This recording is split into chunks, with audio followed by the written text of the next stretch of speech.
E se uma única pergunta pudesse mudar o destino de uma empresa inteira?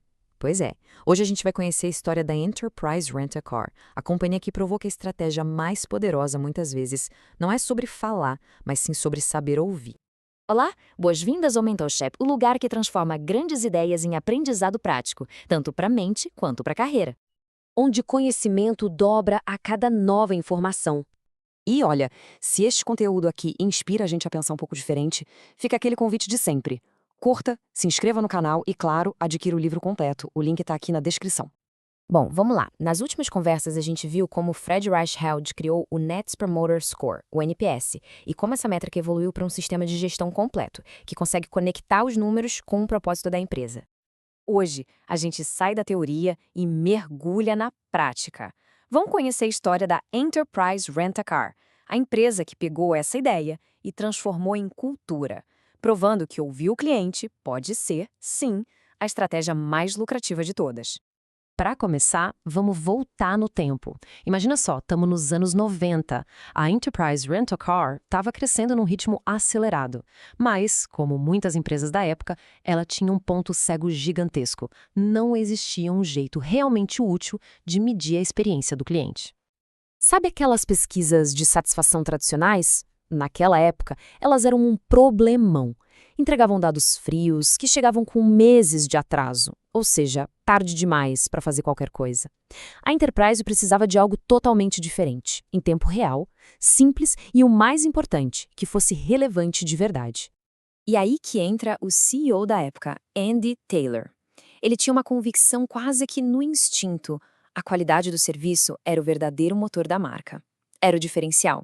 Ele sentia isso, mas não conseguia provar com números. Faltava uma métrica para conseguir gerenciar essa qualidade em cada uma das filiais. E foi justamente dessa necessidade que nasceu a inovação. Em vez de procurar alguma solução pronta no mercado, a Enterprise decidiu criar a sua própria ferramenta. Um índice que fosse simples, direto e, acima de tudo, útil no dia a dia. E assim nasceu o SQI, o Enterprise Service Quality Index.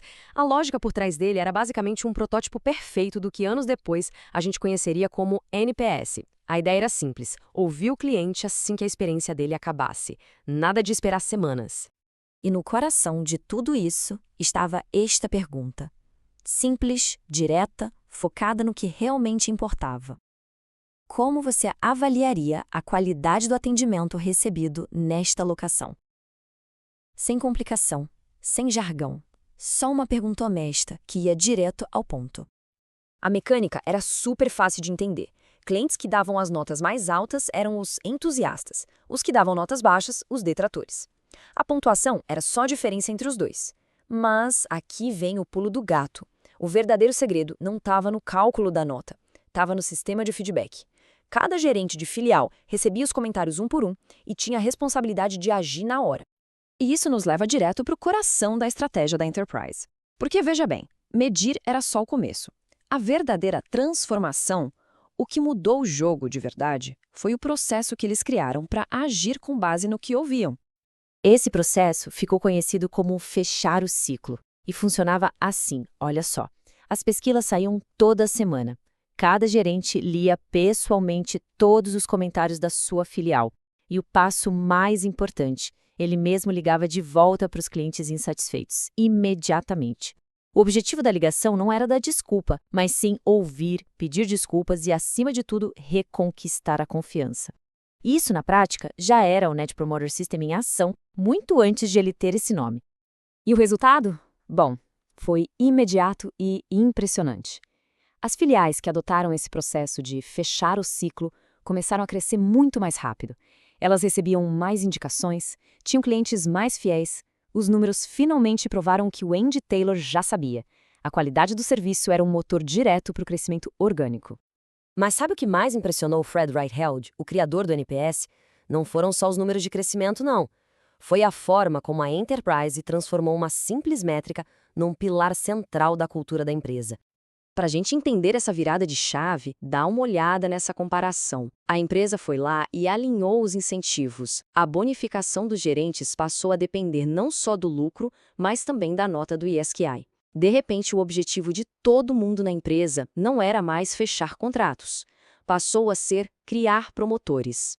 E isso tudo se resume numa frase muito poderosa. O que é medido com integridade se torna parte da cultura.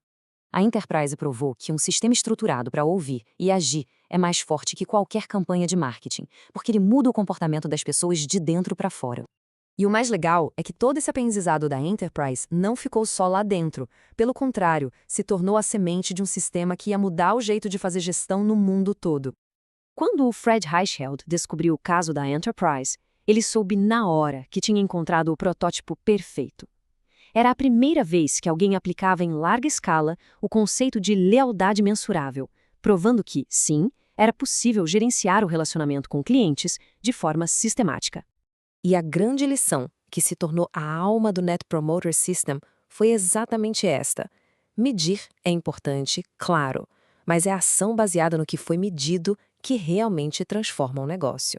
E essa filosofia é a inspiração por trás do NPS ser hoje um sistema global para construir marcas que as pessoas amam e recomendam.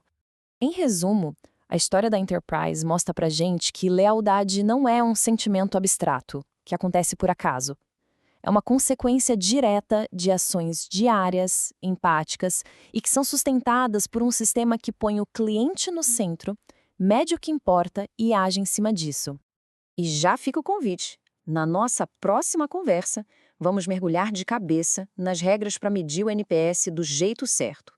Vamos ver os princípios essenciais para garantir que os números mostrem a verdade e não virem só métricas de vaidade. E para a gente fechar, vou usar a mesma lógica que a gente viu hoje. Fica a pergunta: em uma escala de 0 a 10, qual a probabilidade de recomendar o Mentalship a um amigo ou colega?